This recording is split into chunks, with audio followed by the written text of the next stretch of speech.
محسوس ہوتی ہے، اور وحی کی یہ کیفیت مجھ پر بہت شاق گزرتی ہے۔ جب یہ کیفیت ختم ہوتی ہے تو میرے دل و دماغ پر اس فرشتے کے ذریعے نازل شدہ وحی محفوظ ہو جاتی ہے، اور کسی وقت ایسا ہوتا ہے کہ فرشتہ بشکل انسان میرے پاس آتا ہے اور مجھ سے کلام کرتا ہے، بس میں اس کا کہا ہوا یاد رکھ لیتا ہوں۔ صحیح بخاری حدیث نمبر 2۔ حضرت صلی اللہ علیہ وآلہ وسلم پر وحی کا ابتدائی دور اچھے سچے پاکیزہ خوابوں سے شروع ہوا۔ آپ خواب میں جو کچھ دیکھتے وہ صبح کی روشنی کی طرح صحیح اور سچا ثابت ہوتا۔ پھر من جانب قدرت آپ تنہائی پسند ہو گئے اور آپ نے غار حرا میں خلوت نشینی اختیار فرمائی، اور کئی دن اور رات وہاں مسلسل عبادت اور یاد الہی و ذکر میں مشغول رہنے لگے۔ جب تک گھر آنے کو دل نہ چاہتا توشہ ہمراہ لیے ہوئے وہاں رہتے۔ توشہ ختم ہونے پر ہی اہلیہ محترمہ حضرت خدیجہ رضی اللہ تعالی عنہا کے پاس تشریف لاتے اور کچھ توشہ ہمراہ لے کر پھر وہاں جا کر خلوت گزین ہو جاتے۔ یہی طریقہ جاری رہا یہاں تک کہ آپ پر حق منکشف ہو گیا اور آپ غار حرا ہی میں قیام پذیر تھے کہ اچانک حضرت جبرائیل علیہ السلام آپ کے پاس حاضر ہوئے اور کہنے لگے کہ اے محمد پڑھو۔ آپ فرماتے ہیں کہ میں نے کہا کہ میں پڑھنا نہیں جانتا۔ آپ صلی اللہ علیہ وسلم فرماتے ہیں کہ فرشتے نے مجھے پکڑ کر اتنے زور سے بھینچا کہ میری طاقت جواب دے گئی، پھر مجھے چھوڑ کر کہا پڑھو۔ میں نے پھر وہی جواب دیا کہ میں پڑھا ہوا نہیں ہوں۔ اس فرشتے نے مجھ کو نہایت ہی زور سے بھینچا کہ مجھ کو سخت تکلیف محسوس ہوئی، پھر اس نے کہا کہ پڑھ۔ میں نے کہا میں پڑھا ہوا نہیں ہوں۔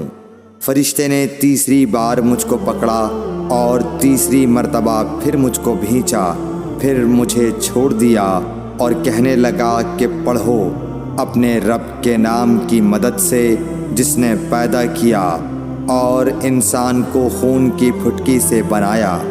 پڑھو اور آپ کا رب بہت ہی مہربانیاں کرنے والا ہے۔ بس یہی آیتیں آپ حضرت جبرائیل علیہ السلام سے سن کر اس حال میں غار حرا سے واپس ہوئے کہ آپ کا دل اس انوکھے واقعے سے کانپ رہا تھا۔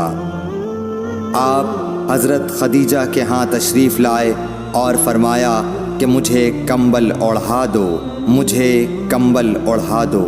لوگوں نے آپ کو کمبل اوڑھا دیا۔ جب آپ کا ڈر جاتا رہا تو آپ نے اپنی زوجہ محترمہ حضرت خدیجہ رضی اللہ تعالی عنہا کو تفصیل کے ساتھ یہ واقعہ سنایا اور فرمانے لگے کہ مجھ کو اب اپنی جان کا خوف ہو گیا ہے۔ آپ کی اہلیہ محترمہ حضرت خدیجہ رضی اللہ تعالی عنہا نے آپ کی ڈھارس بندھائی اور کہا کہ آپ کا خیال صحیح نہیں ہے۔ اللہ کی قسم آپ کو اللہ کبھی رسوا نہیں کرے گا۔ آپ تو اخلاق فاضلہ کے مالک ہیں، آپ تو کنبہ پرور ہیں، بے کسوں کا بوجھ اپنے سر پر رکھتے ہیں، مفلسوں کے لیے آپ کماتے ہیں، مہمان نوازی میں آپ بے مثال ہیں اور مشکل وقت میں آپ امر حق کا ساتھ دیتے ہیں۔ ایسے اوصاف حسنہ والا انسان یوں بے وقت ذلت و خواری کی موت نہیں پا سکتا۔ پھر مزید تسلی کے لیے حضرت خدیجہ رضی اللہ تعالی عنہا آپ کو ورقہ بن نوفل کے پاس لے گئیں، جو ان کے چچا زاد بھائی تھے اور زمانہ جاہلیت میں نصرانی مذہب اختیار کر چکے تھے اور عبرانی زبان کے کاتب تھے۔ چنانچہ انجیل کو بھی حسب منشائے خداوندی عبرانی زبان میں لکھا کرتے تھے۔ انجیل سریانی زبان میں نازل ہوئی تھی، پھر اس کا ترجمہ عبرانی زبان میں ہوا۔ ورقہ اسی کو لکھتے تھے۔ وہ بہت بوڑھے ہو گئے تھے، یہاں تک کہ ان کی بینائی بھی رخصت ہو چکی تھی۔ حضرت خدیجہ رضی اللہ تعالی عنہا نے ان کے سامنے آپ کے حالات بیان کیے اور کہا کہ اے چچا زاد بھائی، اپنے بھتیجے محمد صلی اللہ علیہ وسلم کی زبانی ذرا ان کی کیفیت سن لیجئے۔ وہ بولے کہ بھتیجے، آپ نے جو کچھ دیکھا ہے اس کی تفصیل سناؤ۔ چنانچہ آپ صلی اللہ علیہ وآلہ وسلم نے از اول تا آخر پورا واقعہ سنایا، جسے سن کر ورقہ بے اختیار ہو کر بول اٹھے کہ یہ تو وہی ناموس معزز رازدان فرشتہ ہے جسے اللہ نے حضرت موسیٰ علیہ السلام پر وحی دے کر بھیجا تھا۔ کاش میں آپ کے اس عہد نبوت کے شروع ہونے پر جواں عمر ہوتا، کاش میں اس وقت تک زندہ رہتا جب کہ آپ کی قوم آپ کو اس شہر سے نکال دے گی۔ رسول کریم صلی اللہ علیہ وآلہ وسلم نے یہ سن کر تعجب سے پوچھا کہ کیا وہ لوگ مجھ کو نکال دیں گے، حالانکہ میں تو ان میں صادق و امین و مقبول ہوں۔ ورقہ بولا، ہاں یہ سب کچھ سچ ہے، مگر جو شخص بھی آپ کی طرح امر حق لے کر آیا لوگ اس کے دشمن ہی ہو گئے ہیں۔ اگر مجھے آپ کی نبوت کا وہ زمانہ مل جائے تو میں آپ کی پوری مدد کروں گا۔ مگر ورقہ کچھ دنوں کے بعد انتقال کر گئے، پھر کچھ عرصے تک وحی کی آمد موقوف رہی۔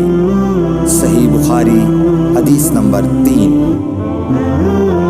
حضور اکرم صلی اللہ علیہ وآلہ وسلم نے وحی کے رک جانے کے زمانے کے حالات بیان فرماتے ہوئے کہا کہ ایک روز میں چلا جا رہا تھا کہ اچانک میں نے آسمان کی طرف ایک آواز سنی اور میں نے اپنا سر آسمان کی طرف اٹھایا۔ کیا دیکھتا ہوں کہ وہی فرشتہ جو میرے پاس غار حرا میں آیا تھا وہ آسمان و زمین کے بیچ میں ایک کرسی پر بیٹھا ہوا ہے۔ میں اس سے ڈر گیا اور گھر آنے پر میں نے پھر کمبل اوڑھنے کی خواہش ظاہر کی۔ اس وقت اللہ پاک کی طرف سے یہ آیات نازل ہوئیں، اے لحاف اوڑھ کر لیٹنے والے، اٹھ کھڑا ہو اور لوگوں کو عذاب الہی سے ڈرا، اور اپنے رب کی بڑائی بیان کر، اور اپنے کپڑوں کو پاک صاف رکھ اور گندگی سے دور رہ۔ اس کے بعد وہی تیزی کے ساتھ پے در پے آنے لگی۔ صحیح بخاری حدیث نمبر 4۔